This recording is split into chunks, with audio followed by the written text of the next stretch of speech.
और जब हम पाषाण काल पढ़ते हैं,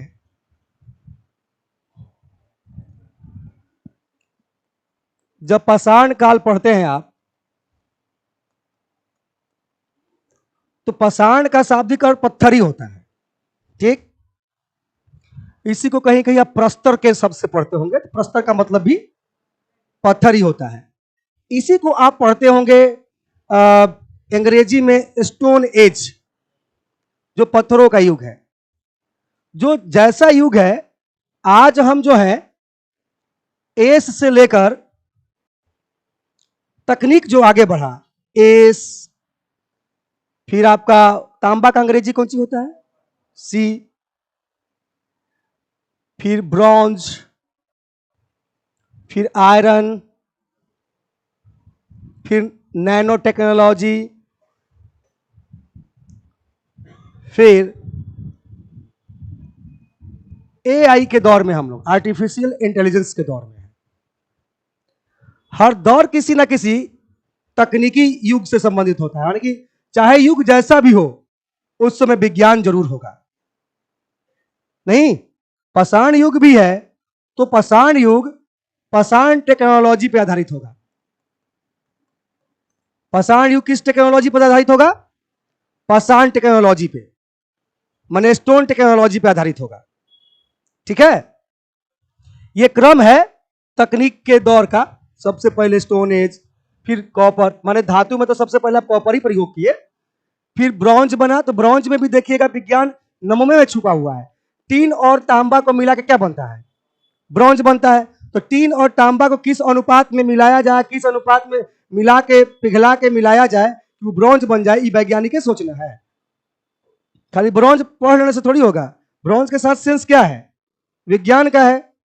टीना और तांबा तो मान ले कैसे पूछ देगा छूछे कि ब्रॉन्ज बनता है टीना और तांबा को मिला के, लेकिन मिला रहे हैं तो आप उसको पिघला रहे हैं ना, उसका अनुपात ना होगा 90:10 का हो सकता है, 80:20 का हो सकता है। नहीं, तो ये तो वैज्ञानिक सोच है। तो हर युग में कुछ ना कुछ तो विज्ञान जरूर होगा। तो पाषाण काल में जब मानव जो है, सबसे सहज जो पत्थर उपलब्ध था वो था आपको अवसादी चट्टान।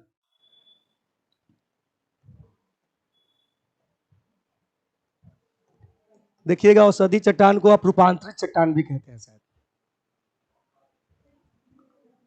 अब जो अवसादी चट्टान है, इस जैसे आप एक चट्टान, सबसे जो प्राथमिक चट्टान मानी जाता है उसको आग्नेय चट्टान कहा जाता है। जो अपने किचन में ग्रेनाइट लगाते होंगे वो आग्नेय चट्टान है। बहुत ठोस होता है, इतना ठोस होता है कि उसमें पारगम्यता नहीं होता। पानी अगर डाल दीजिए तो सोखेगा नहीं, लेकिन कोयला पे पानी डाल दीजिए तो सोख लेगा। इसका मतलब उसमें पारगम्यता होती है। कोयला अवसादी चट्टान है, नहीं, बलुआ पत्थर अवसादी चट्टान है। इसमें पारदर्शिता इतनी होल होते हैं, मतलब कि छोटे छोटे ही होंगे, पानी डालेंगे तो थोड़ा बहुत वो क्या कर लेगा, सोख लेगा। सबसे बड़ी बात, जब प्रश्न पूछा जाता है आपसे, तो पूछ देता है कि निम्न में से कौन सा ऐसा चट्टान है जिसमें फोसाइल के अवशेष प्राप्त होते हैं। अवसादी चट्टान। अवसादी चट्टान में जो फोसाइल्स हैं उसको क्या बोलिएगा हिंदी में, जीवाश्म। जीवाश्म जो है अवसादी चट्टान में पाए जाते हैं। बाकी चट्टानों में आपको ये जीवाश्म का क्या पाया जाता है, अभाव पाया जाता है।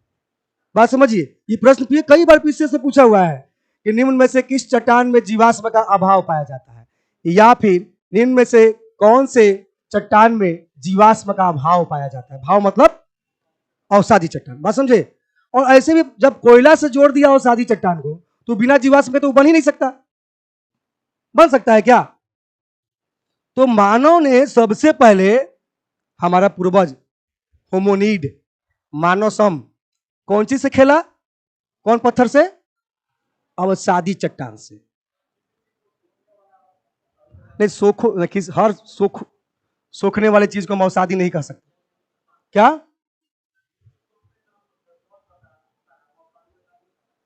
नहीं, आप हर चीज को नहीं कह सकते। ये सालों वर्षों बाद रिएक्शन के द्वारा, है ना, तब ये बनता है। अब ऐसा नहीं कि कोई चीज सोख लेता है तो ऑटोमेटिक बना देंगे, ऐसा कुछ नहीं है। अवसादी चट्टान जब पहली बार मैंने कहने का मतलब है कि पूछ दे कि सबसे पहले मानव समूह ने किस चट्टान के साथ अपना अंतरक्रिया किया, उत्तर क्या लेंगे? अवसादी चट्टान। तो इस माध्यम से डिफिनेशन हो जाता है मानव सम के अवसादी चट्टानों से अंतःक्रिया वाले काल को पाषाण काल कहते हैं।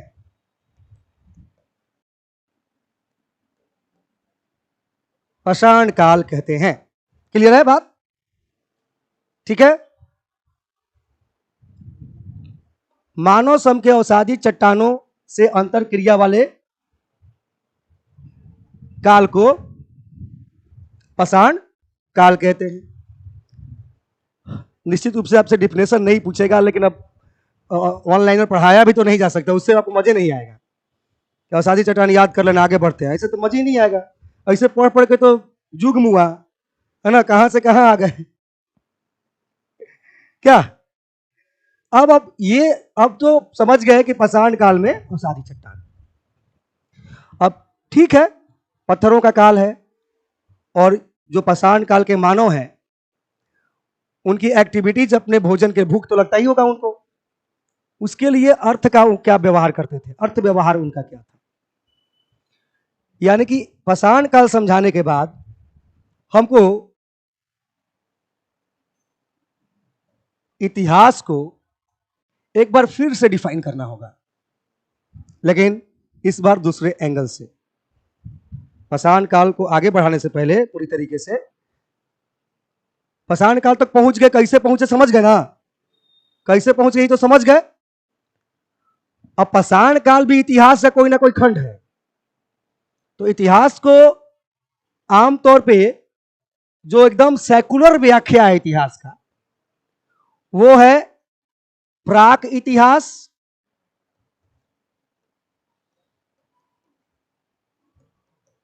आद्य इतिहास और इतिहास। अंग्रेजी में प्री हिस्ट्री, प्रोटो हिस्ट्री और हिस्ट्री। ठीक है। प्राक इतिहास में क्या है कि प्राक इतिहास के काल को जानने के लिए सिर्फ एक ही सोर्स होगा, पुरातत्व।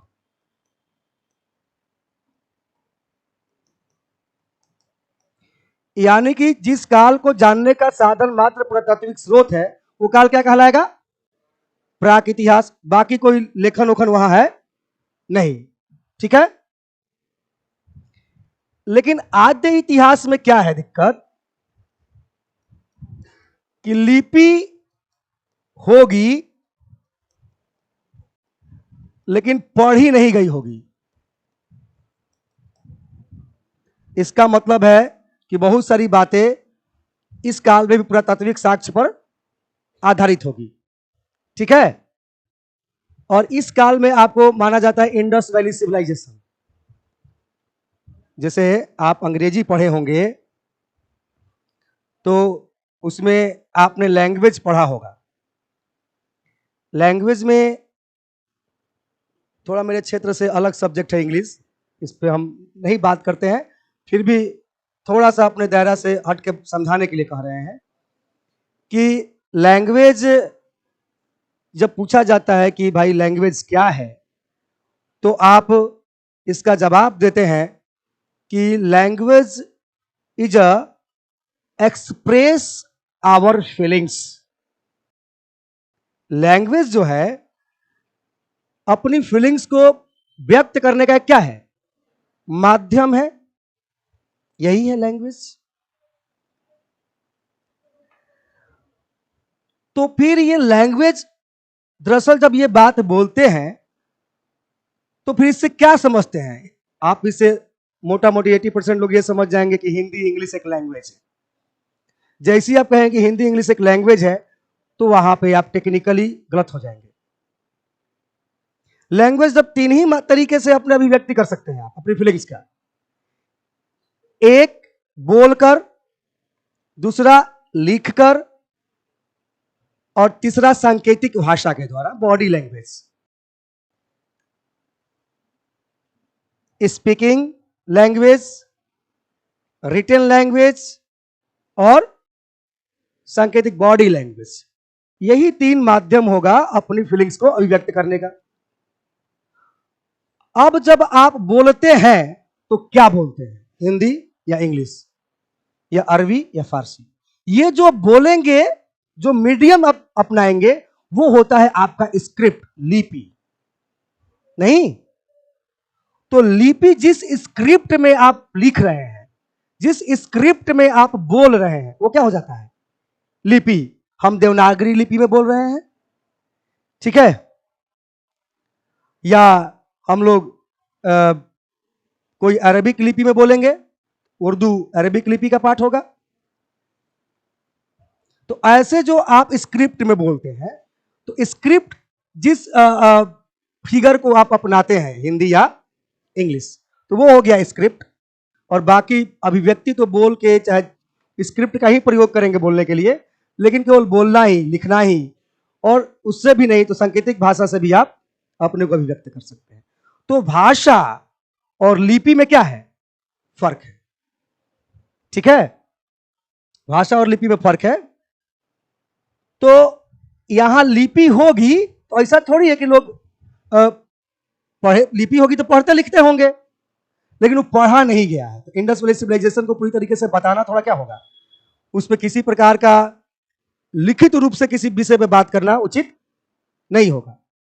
ऐसे कालों के इतिहास में ही पुरातात्विक स्रोत ही फाइनली क्या हो जाता है, अहम रोल अदा करता है उस काल के इतिहास को जानने के लिए।